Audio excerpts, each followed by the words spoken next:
in the former General Nchudi's army. I didn't get to say it when Coach Coble came in because I was too excited, but we are back, and I'm joined with none other than the son of the driller famous Coach Matthew Sakowski, golfer Matthew Sakowski, and also Matt Sanders, grandson of the Bowser, Coach Carl Bowser. Welcome, guys. How y'all doing? Doing well, Kenny. How are you? Doing fantastic, man. Excited to meet you guys. I've been seeing your names the last year, but didn't get you in. But we got Coach Coble still joining us over there. Excited to have you guys. You guys excited for this season? Definitely. We're looking forward to it. Definitely. So one of the things I like to do is a small timeline. We got the world listening on Bakersfield.com and Current News Talk 1180. What high school did you play at, Mr. Sakowski? I did not play golf in high school. Okay. But I attended Garces Memorial. Okay. All right. Well, that's one of the things that me and Coach talked about because being that he actually played multiple sports, he wasn't just simply a golf guy. He kind of transitioned into the role. But that's why it's a beautiful thing for you to have a coach like that who can also help you transition into the role, even though you weren't this traditional golf player, right? Oh, yeah, that's how he definitely helped me last season, pushed me to strive for more success and get myself to where I was. Beautiful. So Mr. Sanders, where Sir. are you from, sir? I was Garces Memorial as well. Beautiful. Played golf my freshman and senior year. Nice. But most of those 4 years, I was focused solely on football. Got you. You know, we a few leatherheads in here. You know, did you play any other sports, Sakowski? Oh, yeah, I played baseball and football. Got you. Those were Okay. my passions. All right. Well, I figured you played some baseball, being that coach was the man. Oh, yeah. You know, so before we get into any logistics, I got to give you guys some of the history of our families. So first for you, Sakowski, we're student athletes. One of the reasons why I became a student athlete was because your grandpa, he was my history teacher. And in the point where I hated school, he was actually the first person that took interest in me to change that energy to where I went from being a D, C minus student to an A student and a history major when I first entered college, all because of your grandpa, man. Wow. So that's one of the things that I wanted to tell you first. So how does it feel to come from a legacy of a family like that? Well, I think his morals and values definitely were instilled to all of his kids, especially my father as well.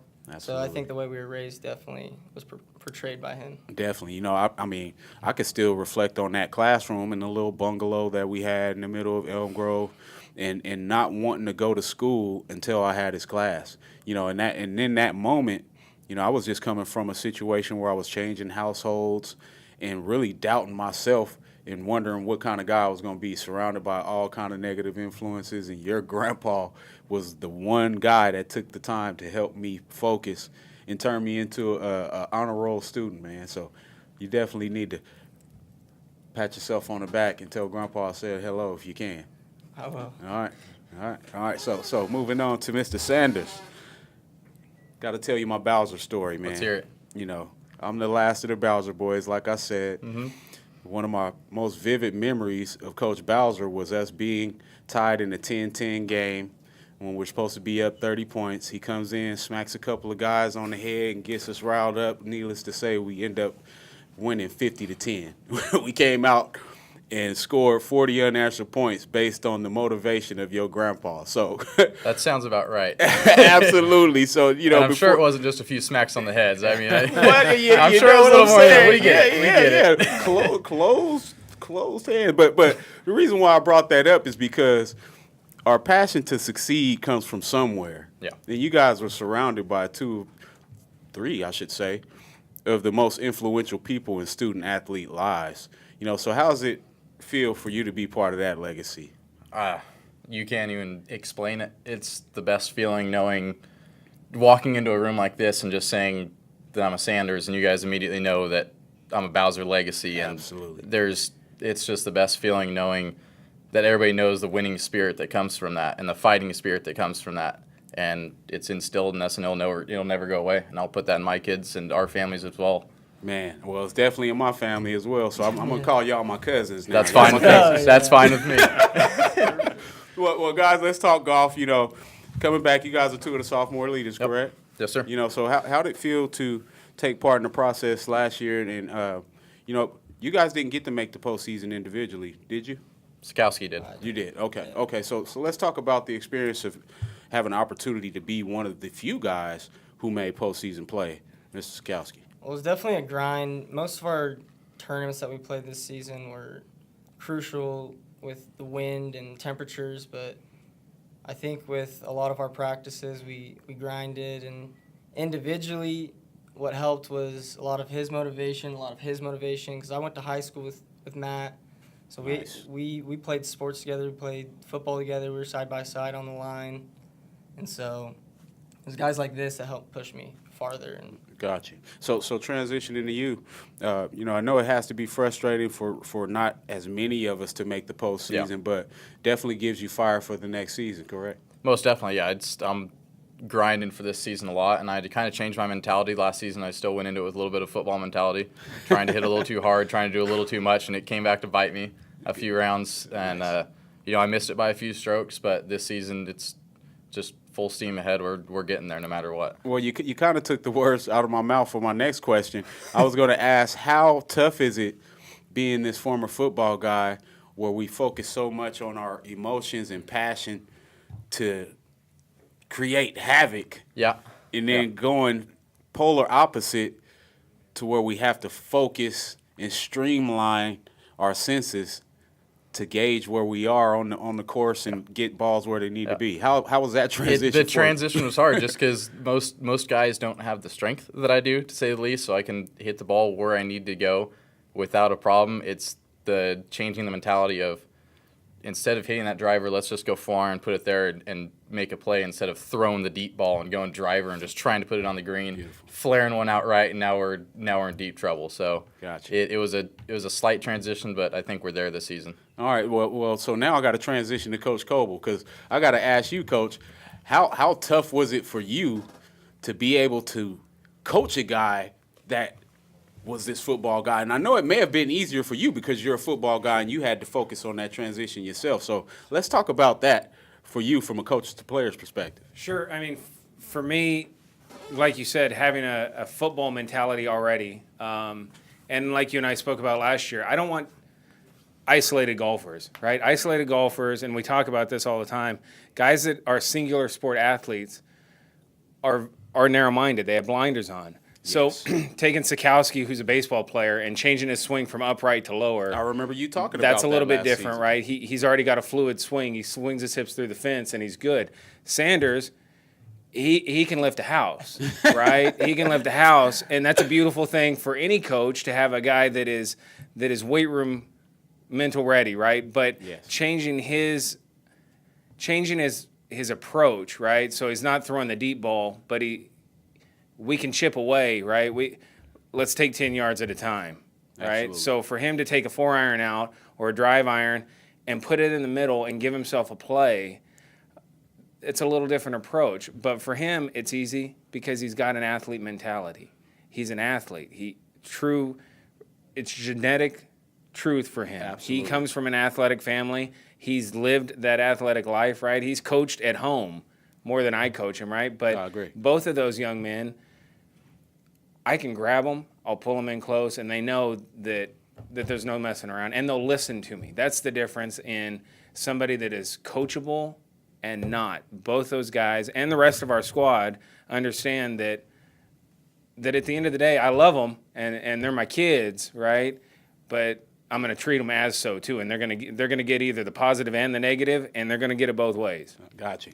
I say it all the time. Either you get Mr. Kenny or you get Coach Cal. Yeah. So I can definitely identify with that. But so talking about streamlining focus and getting into your mode, what's the pregame ritual for Mr. Sakowski? Or pre-match ritual? I like listening to a little bit of some music, which Okay. most athletes do. But I like doing more of my little twerks and doing my putts and my chips and getting, I guess, loose, getting all my Okay. rhythms out of the way. Mechanically getting ready. Yeah, because if you see me when I'm about to tee off, I'm not sitting there still. I'm making sure everything's right and my feet are moving. But Beautiful. usually I'm getting my mind ready rather than my body Gotcha. when I'm getting ready. Mr. Sanders, pregame ritual. What's a pregame walk? Because, I mean, being this, and I played 8 sports as well. I was a swimmer, basketball, track. So I know about the transitions, and you have to get ready different ways. So I'm imagining you as this football guy transitioning into this golf guy, and how you get ready. I'm trying to visualize that. Give us a picture. My transition hasn't changed much from football. I'll tell you, I wasn't Nice. going to get rid of that tradition. Okay. It's still rock and roll and country and There you go. I kept the tradition going from last season. We did it on Monday. Rolled out of the van, blaring "Sweet Home Alabama" with all the other Nice. teams staring at us as they're all quiet and mentally getting ready. And I'm They get just, scared. They get scared. I'm loud, obnoxious, and I just mentally just try to get amped for that round because no matter what, it's no different than it's still going in 18 holes of battle. It's no different than 4 quarters of battle. You may go out there and bogey the first hole, you still got to come back and par the rest. You might Absolutely. lose that first score on the drive, but you got to come back and put 2 more up on them. And it's the mentality doesn't change there. Got you. Still have that same competitive nature and competitive spirit. I get it, because I definitely still do some of the same things that I did as a player before I get ready for shows, before I go and work as a motivational speaker and do some of the other things that I do. Some of the things that we use that made us successful, we will naturally never get rid of because it's part of our genetic code as well. So just wanted to see how that works for you guys. But Coach, is there anything that you don't like them to do before games? Like, hey, don't do that. I think when we approach our matches, each individual guy has that different routine, and that's okay. One thing we do as a team before we enter, and you know this, Kenny, we're spiritual guys. Like we believe in a higher power. Absolutely. And so we get together, and by these guys, we get in a group, we talk about it, we lead into it, we pump each other up, we pray, and we send it off. And we have this. I mean, everything's a sin. We go. We're in it to win it, and we're going. But we base everything off our faith in each other, our faith in God, and we go. And that's just the way we operate. I'm glad you alluded to that, because that's the last thing I want to talk to you guys about. One thing that you definitely have based on your family traditions is great leadership. And with that great leadership, it turns you into not just a great athlete, a great overall person. And more than anything, as listeners are listening, we need to remind them that no matter how successful we are as athletes, we still wholeheartedly want to be the best version of ourselves as people, right? Yes, sir. So let's talk about future aspirations for you this season. We got an exciting season coming up. You guys are on the road a ton. Oh, yeah. You get to play in some beautiful locations. What's one of the courses that you're looking forward to playing this year, Mr. Sakowski? I'm looking forward to playing. Honestly, I've been having dreams about playing La Prisma this week. Nice. But one that I have been looking forward to playing is what was it?